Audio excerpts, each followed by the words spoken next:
Ms. Legalista here. Thank you for joining the video. Going to be talking about this scheme coming out of Houston where they arrested 40 people for fraud, wiring money out of people's accounts. One of the things that I've said that we need to do is make sure that we are putting notifications on our accounts, number one, so that you can see when these things are coming and going, having daily withdrawal limits so that if someone does get into your account, guess what? They get hit with that. And then just staying on top of your account. I know it's rough. You're at work, you've got lots of stuff to do, and people should not be trying to steal your money anyway. But you know these people are out here. But let's go ahead and check into this story. A new on Live at 5, 4 people are in the Chambers County Jail tonight, accused of stealing hundreds of thousands of dollars from dozens of people in our area. Mount Bellevue police started the investigation, and they say the alleged crime involves stolen data from the dark web. ABC 13's Courtney Carpenter is live in Mount Bellevue with the latest on this one, Courtney. Yeah, Eric, police tell us they know of 35 victims of this particular scheme, and these people didn't click on anything or give out their banking passwords. They simply woke up one morning to find money missing from their accounts.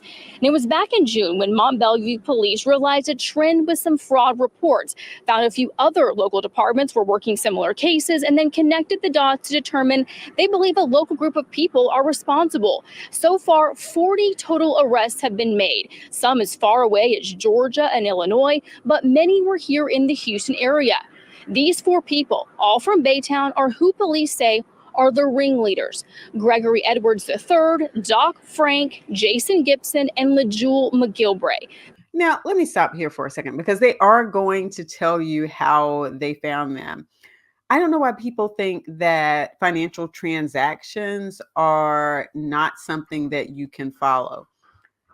It might be something you can have an easier time getting away with for a little while if you're using something like Cash App. But if you're sending those wire transfers or those money transfers to a bank account, there has to be a legitimate person behind that bank account. Eventually, you're going to get caught. I don't understand why these people think that they're going to get away with this. Usually, it's the international, the overseas networks that have a lot more of a complicated process that are able to get away with this. But you can go to the DOJ's website. A lot of them get caught too. So I don't know why people think that they can do this and they're not going to get caught. They are all charged with money laundering and engaging in organized criminal activity. Police say they got a hold of financial information off the dark web from data breaches and used it to then wire money out of people's accounts. The total amount of money police say they stole is somewhere between $360,000 to $600,000. Many of the other arrests that were made were people accused of letting these guys use their bank accounts to funnel the stolen money. Once they get the information, they start making wire transfers out of the victims' bank accounts. But in order to be successful, they have to transfer that money into a clean account. There you go. And if you're the person who is letting somebody do this, transfer money into your account for some reason, and they're telling you, hey, I'll give you a little bit of money for this, guess what? You may be seen as part of this whole conspiracy and you may be going to jail also. And then that's where they begin recruiting other people.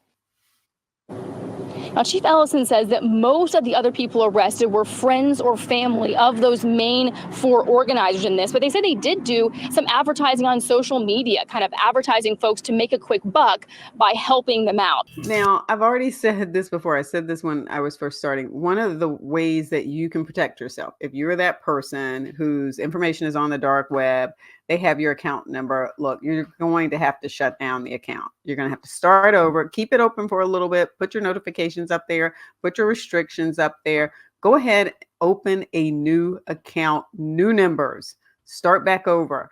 And once you've gone through that process of turning off all of your automatic debits from over there, you know, some of those payments that you have to make that come out, everything from insurance to car payments. Once you've had a chance to shift everything over, then shut that account down. Some people, some organizations, some lenders, some banks will tell you to go ahead and shut it down right then. that can put you in a predicament where you've got some things that are coming out automatically that you then run into a hassle with. So my suggestion is to try to move all of that stuff over first and then shut it down. And hopefully if you've put restrictions on it and notifications on it, there shouldn't be anything else coming out of it anyway that you don't know about. So go ahead and do that.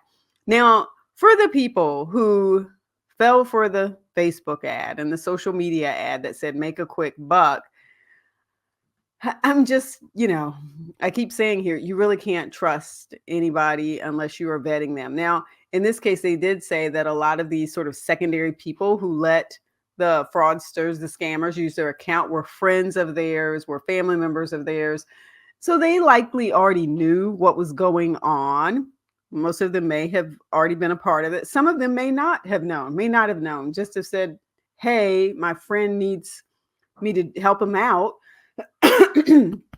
for whatever reason, and I'm just helping him out. That person might not have known.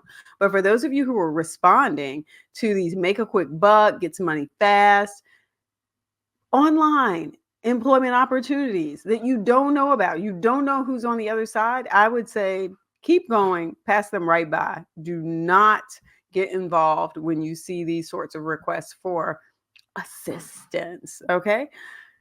I got a lot of coughing going on here. All right, so that's it. Hopefully this gives you something to think about. There have just been some really weird ones lately. I don't think I posted this one yet, but the Lyft driver who was, picking up money, didn't know it was money, and it turns out that was all a scam. It's rampant. It is rampant at this point. So you have to be vigilant. You have to be on guard. You have to do your research. And I'm sorry to say, like I said before, you just can't trust people anymore. All right, go ahead and give the video a thumbs up. I'll get some water for this. And don't forget to subscribe. Mwah. Peace.